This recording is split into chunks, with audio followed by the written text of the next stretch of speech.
No one has the right to take someone's life or to take the law in their own hand. Okay. If that guy he knew, the police are there. Why didn't they take her to the police instead of taking the law in their own hand, killing someone like an animal? That's my wife. I can't watch that video. Okay. I can't even imagine my children watch this kind of video. Okay. Those are not human beings. Okay, they are murderers. They're supposed to be treated like murderers. You know, that's the problem with group thinking. When people begin to think as groups rather than individuals, they tend to lose a sense of humanity. The fact that we are all human beings. I mean, were they conscious of the fact that this lady had a husband, children? This was the husband of the late lady killed in Kalumbila, Helen. May her soul rest in peace. But before we get into all that, I'm here to urge you to subscribe, hit that notification bell, share, tell a friend to tell a friend about Amazing Minds, and like, and I'll see you on the other side. Catch Amazing Minds Mondays and Fridays, 22 hours Central African Time on YouTube and Spotify for podcasters. Amazing Minds, Zambia's first late night show.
You're welcome to Amazing Minds, Zambia's first late night show. Subscribers, returning viewers, new viewers, you're all welcome.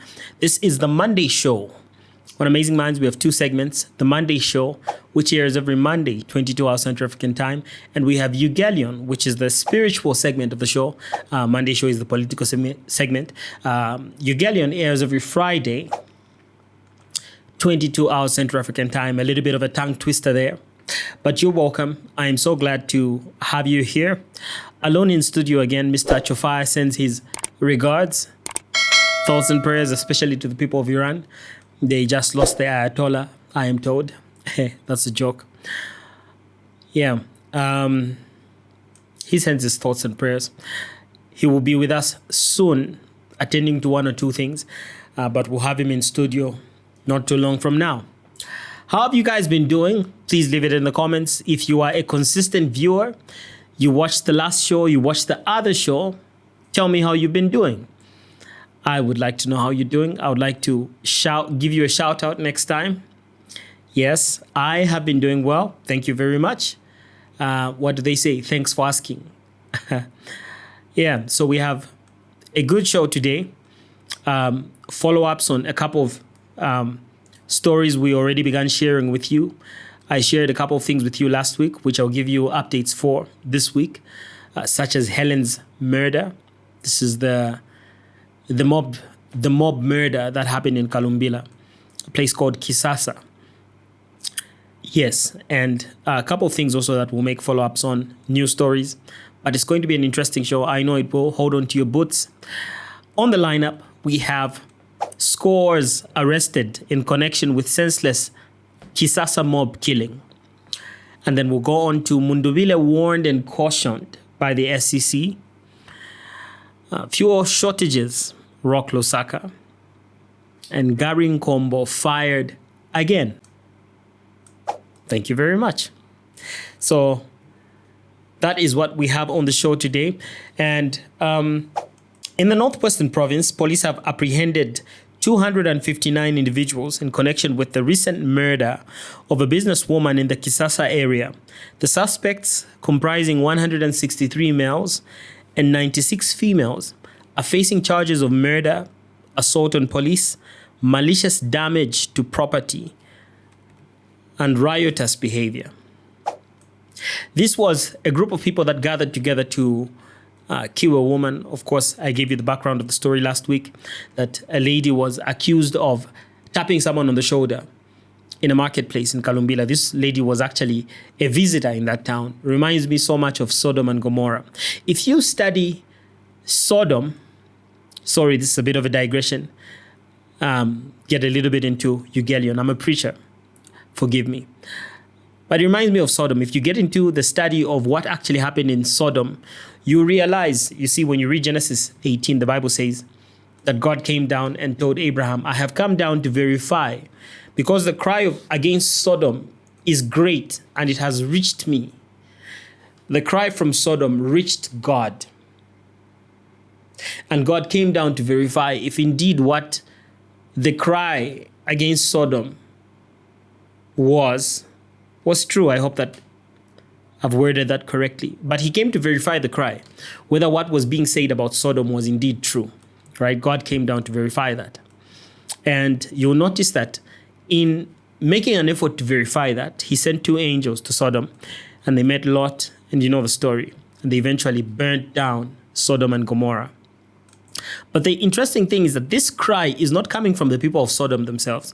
It's coming from visitors, people who went into the land to visit Sodom, and they were ill-treated or killed. And what evidence do we have of this? The 2 angels that God sent into Sodom. What did the people of Sodom do? They wanted to sleep with them. The Bible says they knocked, almost breaking down Lot's door, saying, bring us those 2 men that you have in the house there, that we may lie with them. To the extent that Lot offered his daughters, but they refused. We are already used to women. What is pleasurable about that? Let us have something new. These men. And I would like to believe that's where the word sodomy comes from. But this is what happened in Sodom. And this reminds me, because this lady was a Chingola, a businesswoman visiting Kalumbila, I would like to assume for business. And she was killed there. So they killed a visitor, an innocent visitor, because a man in the market cried out, she has stolen my private part. There's a word I heard a certain comedian use. I guess it's not the appropriate time. But anyway, this is what happened. So she's accused of taking someone's private part by tapping him on the shoulder. And instead of getting her and taking her to the police in order that verifications may be done, they went straight into killing her. Okay, I haven't watched the video. I don't think it's palatable. But I've seen some images here and there, especially of the individuals that were doing it. Particular lady in a zebra dress. She's famous now, or infamous. The whole country knows her. Young lady. She was smiling. She's said to have been poking the private parts of this lady after she had been beaten, stripped naked, left for dead. As they were finishing her off, this young girl begins to, prick her with a stick in her private parts. And you would wonder, why would a girl do that to a fellow woman? This is why some people suspect that perhaps women don't like each other. Because why did the women there not defend her? I mean, the person whose private part was supposedly stolen before they began to beat her was a man. So the women should have come to her defense. Okay, let us verify first. But verification only happened afterwards. After they had killed her. Can you imagine that? And now this is, we are dealing with the aftermath now. People are being arrested. I don't know whether our prisons have enough room to house all those people at once. We usually have one person, 5 people murdering at a go. So prisons can usually handle that. I don't know whether all 250 something people will be charged for the same thing and tried and convicted and taken to prison. I hope the prisons have space, but these people deserve the law. They do. They really do. We may forgive them in our hearts, but they need to face the consequences of what they've done because of the gravity of the offense. And looking at her husband speaking on this issue, I know we opened with the video of the husband giving you a preview of what's coming. But I'll show you the video again that in light of what I've said, you may now hear the husband speak on the issue. It's sad to watch. It's sad to watch, but please take a look. No one has the right to take someone's life or to take the law in their own hand. Okay. If that guy in you, the police are there. Why didn't they take her to the police instead of taking the law in their own hand, killing someone like an animal? That's my wife. I can't watch that video. Okay. I can't even imagine my children watching this kind of video. Okay. Those are not human beings. Okay. They are murderers. They're supposed to be treated like murderers. Honestly, it's hard to see them as human beings. They are human beings, but it's hard to look at them that way after such behavior. This very much reminds me of the behavior we see in South Africa, where they begin to attack foreigners. And I saw something like that recently. It's like they've started again. It's not right to treat a fellow human being that way because, number one, they're just like you. There's very little differences. Most of the differences we have as human beings are outward. Appearance-wise, color of skin, facial features, weight, height, those are our differences. But inside, we came from one man. We came from one man. One man was made by God, was created by God, Adam, and out of Adam came Eve, who was the mother of all living. So even the mother of all living came out of the man. We all came from one man, and one spirit was breathed into the man. You'll notice that God did not come back to breathe the breath of life into Eve or into Cain or into Abel or into Seth.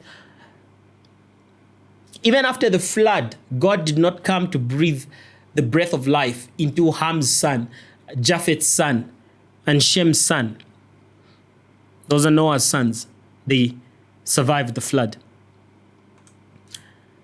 It's that one breath that God breathed into Adam has populated the entire world, the entire human race. All 118 billion people that have existed from the first man, because approximately 110 billion people have died, 8 billion people are alive today, approximately 8.2 billion people. So all these people, they all came from one man. The differences are mostly outward, not inward. We're not different inside. I'm telling you, you cut the heart out of a white man and the heart out of a black man and the heart out of an Indian man and you put them here, I doubt there'll be differences. DNA-wise, I was reading a research recently that almost the whole world is a match up to 99%, except for minor differences. And most of those differences are outward, not inward. You understand? So that's the first reason why you should not treat people that way on the basis of borders. I mean, I understand. I'm a big supporter of borders. Borders define a country. There are two things that define a country: borders and culture, right? But that does not give you the right to kill someone because they're from somewhere else. Almost hit this cup. I guess that's the passion in me. So this behavior that was exemplified, that was exhibited, that was shown in Kalumbila reminds me of the xenophobia they do in South Africa. It's not right. That's the first reason. The second reason why you shouldn't treat people that way is because one day you alone will stand before God. You will not be with the mob, not be with the crowd. Your mother won't even be there. You will stand before God alone. I've said this before many times on this show. more than fearing what the police will do to you, the courts, they send you to prison. That will last a couple of years. You'll die, it will end.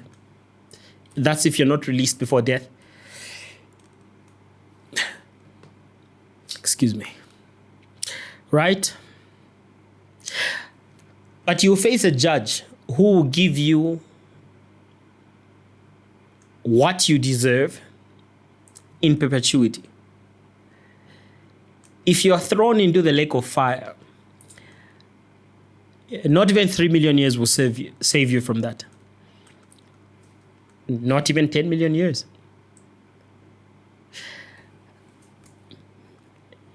$10 billion years. 1 trillion years. The punishment will still be in effect. Do you understand the gravity of the judgment of God? Each person involved in that will have to answer to God. So be careful how you treat people. Right? Be careful. The Minister of Home Affairs, Mr. Jack Mwimbo, also gave his remarks on the same, just re-emphasizing that it's not right to do this, and everyone involved will be brought to book. Please take a look. These heinous acts are not only unlawful, but also deeply disturbing, as they are fueled by misinformation and superstition.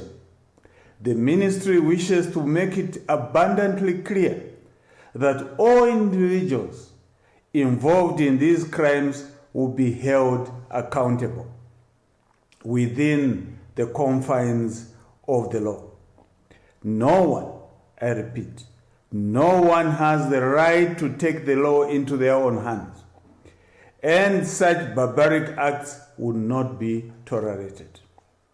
We urge members of the public to refrain from being swayed by unfounded rumors and falsehoods. Engaging in mob justice or violence based on misinformation contravenes the law. Yes, so everyone involved in that will be brought to book. At least we've been assured by the Minister of Home Affairs.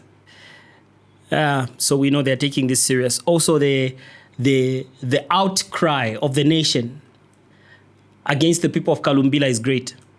The people of this Kisasa area is great. And therefore they will get what they deserve, right? It's not right. It's unlawful. It's fueled by superstition. I like that.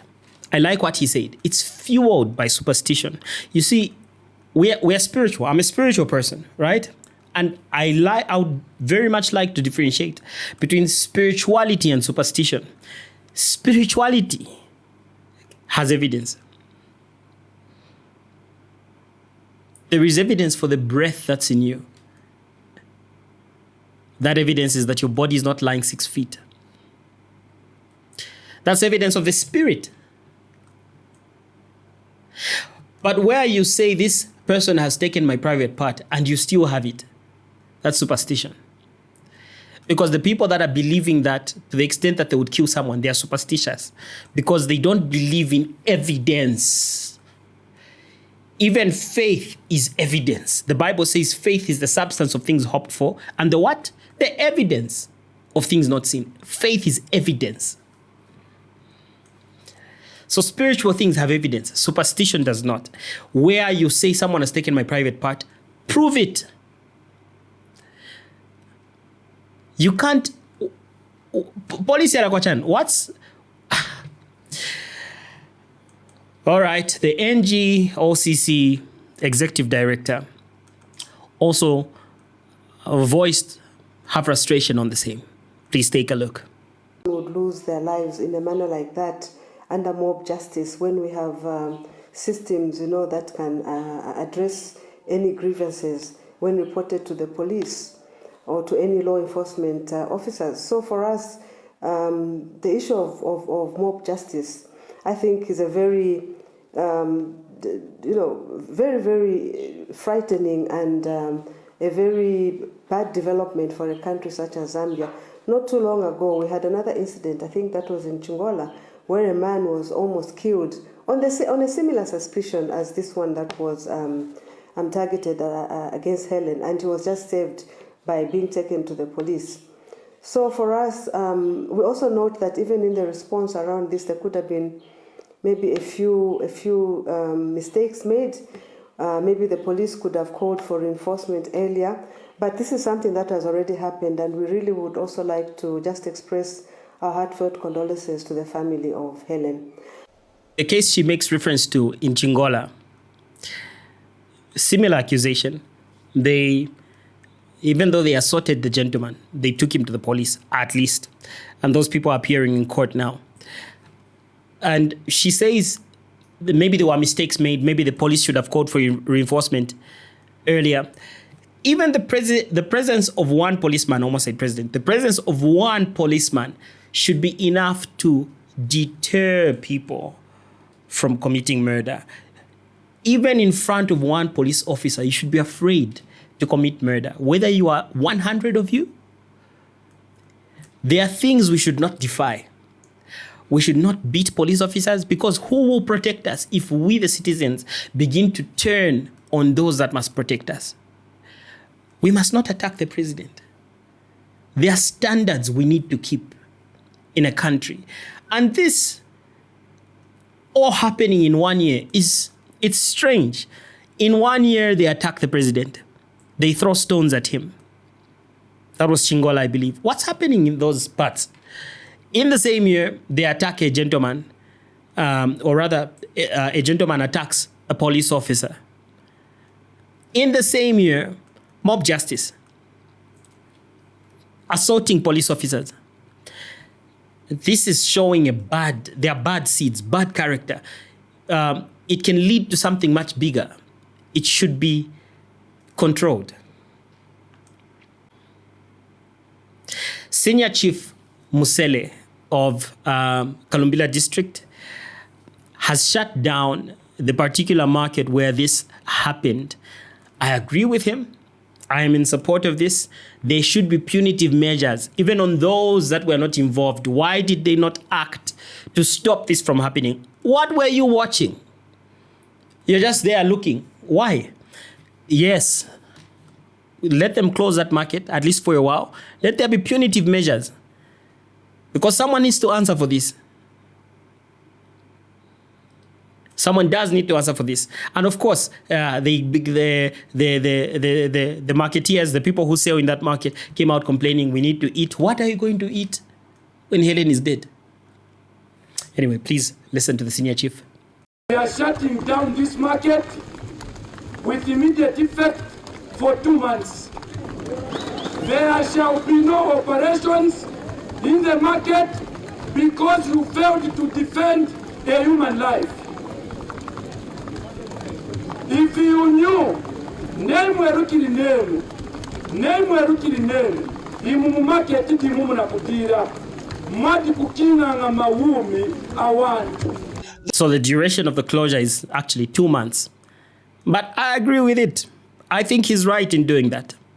There should be punitive measures. And as I told you, the residents, the traders came out to complain that this is a little bit harsh.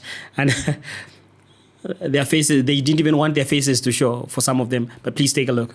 In terms of the days that the market shops have been closed, we have suffered a lot. We've got nothing to eat. We've got nothing to do, to survive on. So we marketeers, we are affected, such that that's where we get our survival when we need our food. It's the marketplace. Even those that are working, they also need to eat. They get their food, be it vegetables and the other insects. Is it just me, or he sounds like he's from the DRC? The English is not giving Zambia. There's a way he pronounced vegetables, but I don't want to, lest I'm accused of appropriating. Yeah. So you can tell he doesn't even want to show his face, because Perhaps he's afraid of the backlash. But if you don't have what to eat your stock. What you are going to sell in the market, eat it. Because someone needs to feel the pain for what happened to this woman. It's not right. It's absolutely the worst. We claim to be a Christian nation. Majority of us in this country are Christians, at least so we claim. Let us act so. That's barbaric, it's evil. It's even countries would expect this from, don't do it. Not for unfounded accusations. That's wrong. Every life is precious. Every life is precious. Moving on, Nkombo dropped from UPND campaign role ahead of elections. Mr. Nkombo was the chairperson for elections under the UPND as well as the campaign manager for the past 9 years, since 2017. And he has served faithfully in this position. As we can see, UPND is in power now. But he's been let go. We don't know why, at least I don't know why, as at the time of recording this.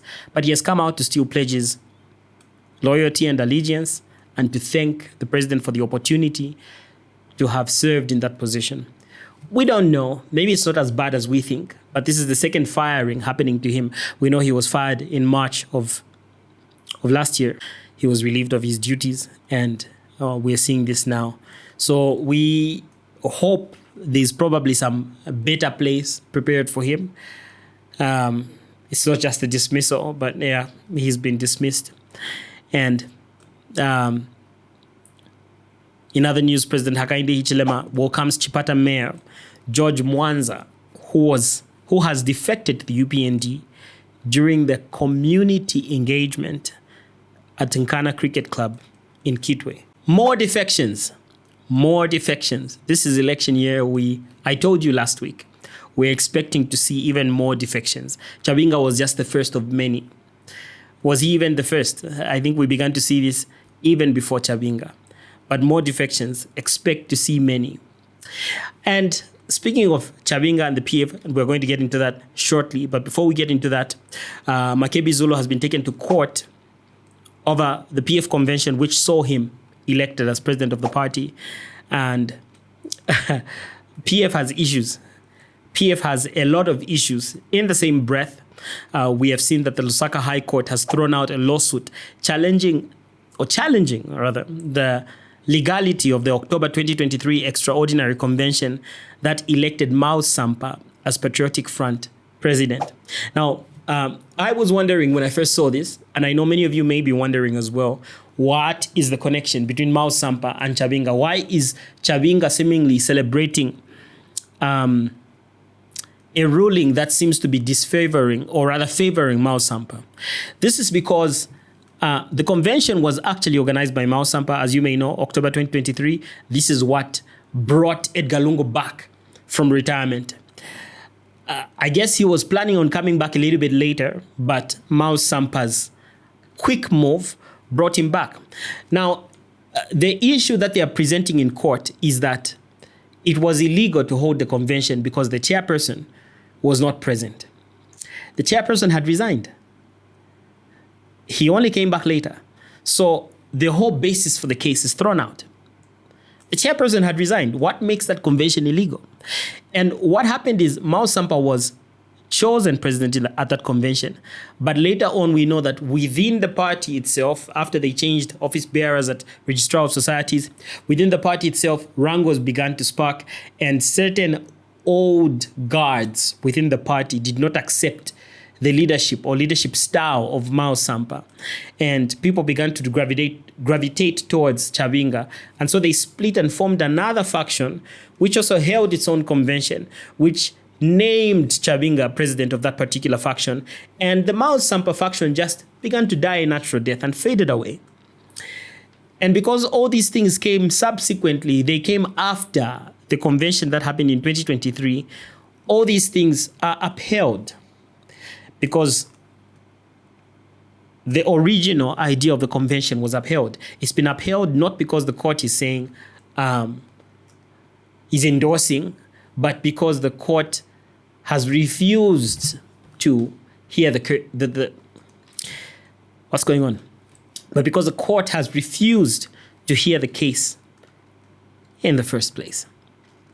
So this is what's happening. This means Chabinga remains in his position as president of the PF faction. And I don't know whether this means also that his expulsions, the way he expelled Mao Sampa, he expelled Given Lubinda, I don't know whether those expulsions will also be upheld. At least we do know that Mr. Lubinda has formed his own alliance. I would like to believe Mao Sampa is part of that as well. But the people that are challenging this are the Munduviles of this world, who also have an alliance of their own, but we know it's PF. An update on the story we gave you, I believe this was a couple of weeks ago, on the murder of a certain gentleman, Mr. Zulu, who was murdered by his cousin. He was, after a fight, he was hit in the head, tied, and the house was set on fire. So he was left to burn and die. People came, rescued him, but he succumbed to the burns eventually. This suspect, the one who killed his cousin, was found dead in a police cell. It's suspected to be a suicide because he was found hanging by the window of the toilet in the cell with something tied around his neck. I guess he who kills by the sword will die by the sword. I know it's not a sword used in this particular instance, but I don't know, some form of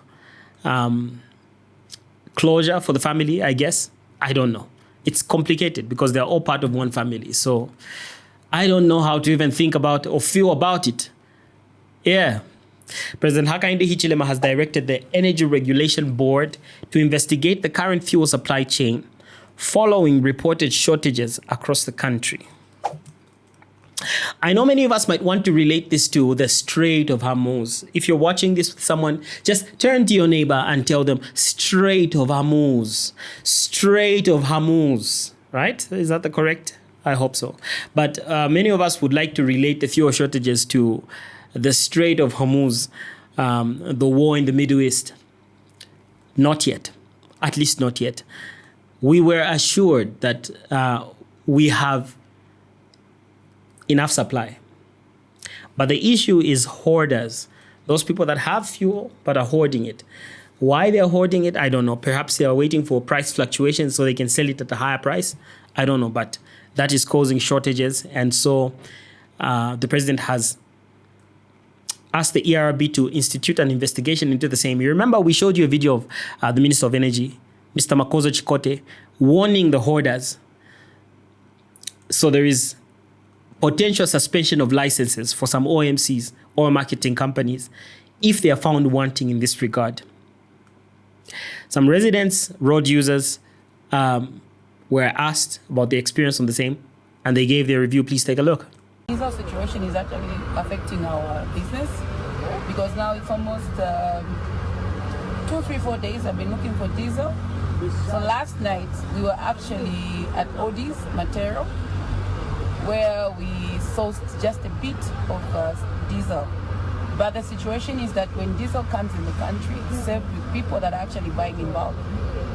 So for them to sell on a small scale, it's quite cumbersome.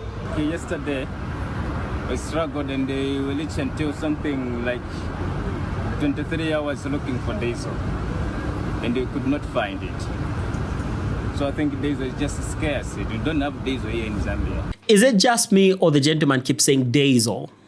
Is that the correct pronunciation? We don't have diesel in Zambia. It's giving... Anyway, yeah, it's not Middle East related, at least not yet. If that time does come, if the war in the Middle East persists, it might definitely bring about such issues, okay? though we heard from President Trump, just to touch on a bit of international stuff, we heard from President Trump this past week that negotiations are underway, that Iran sent him a gift, and he revealed what the gift was. It was 8 ships that were allowed to cross the Strait of Hormuz with fuel. So we're hoping that, we'll see something happen. This is me speaking politically, but if we talked about it prophetically, that's a whole different story. Watch Ugelion for that. Yes. Oh, by the way, please do watch Ugelion. I know last week we did not do an episode, but we replaced it with an actual Ugelion night, which is something that we have started, but expect to grow into something. A household name, if we could put it that way. Ugelion Night is currently university tours.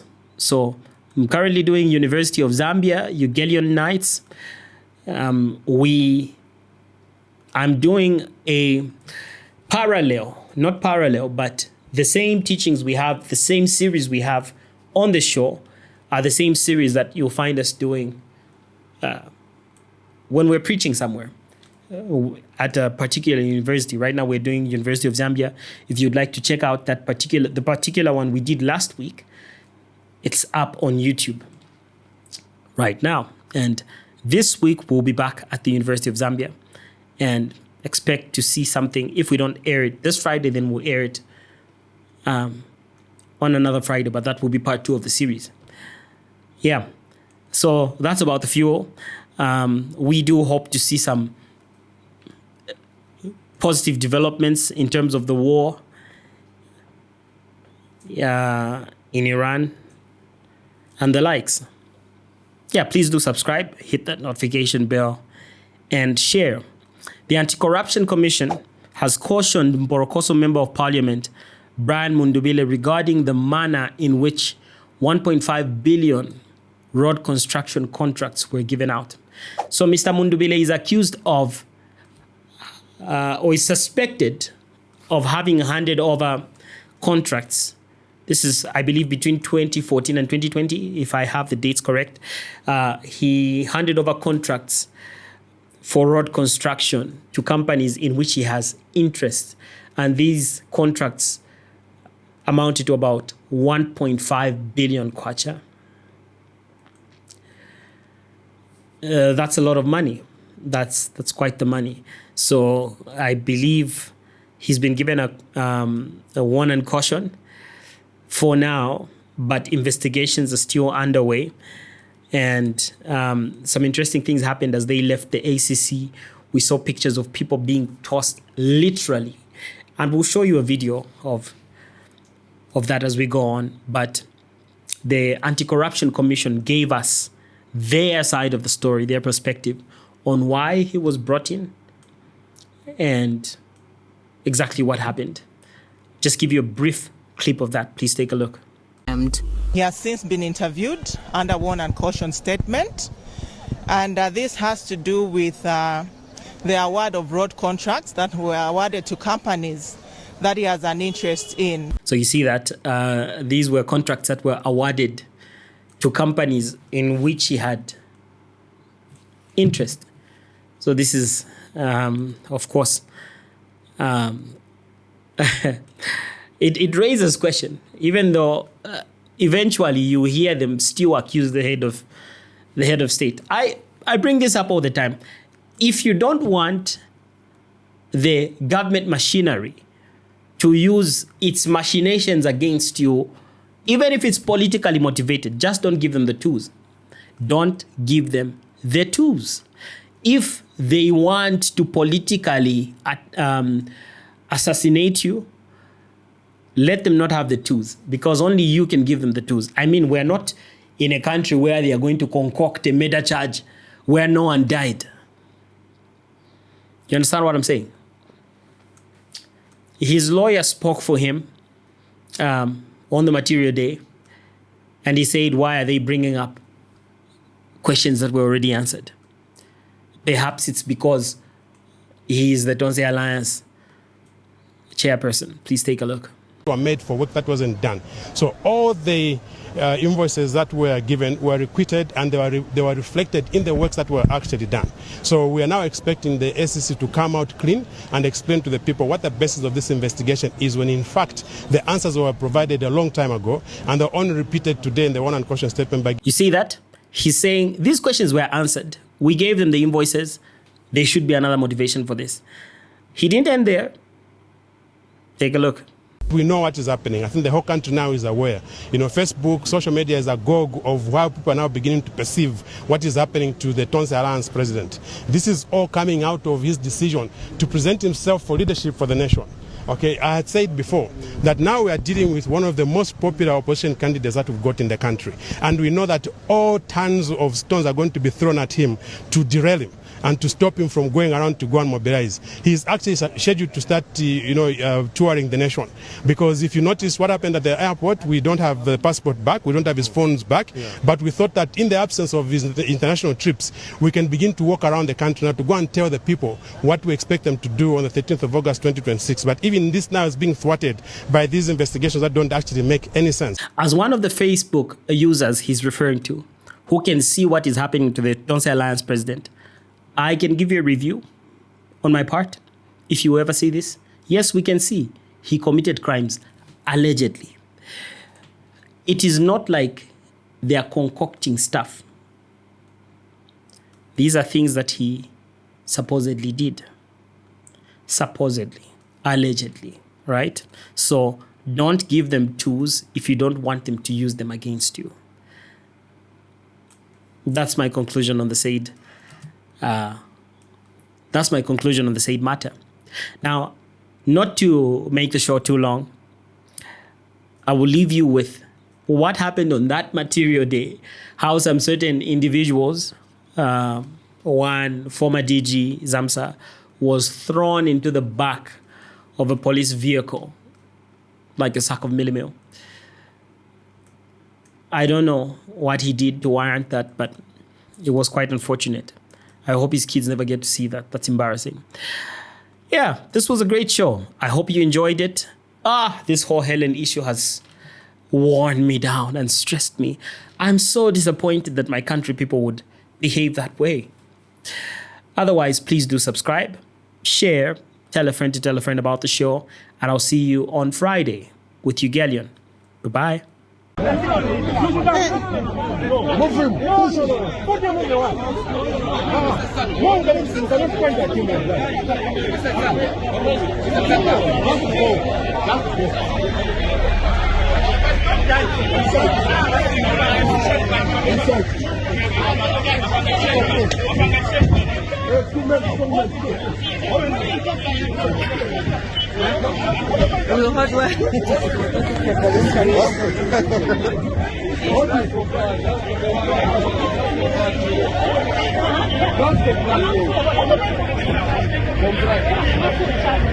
Very good.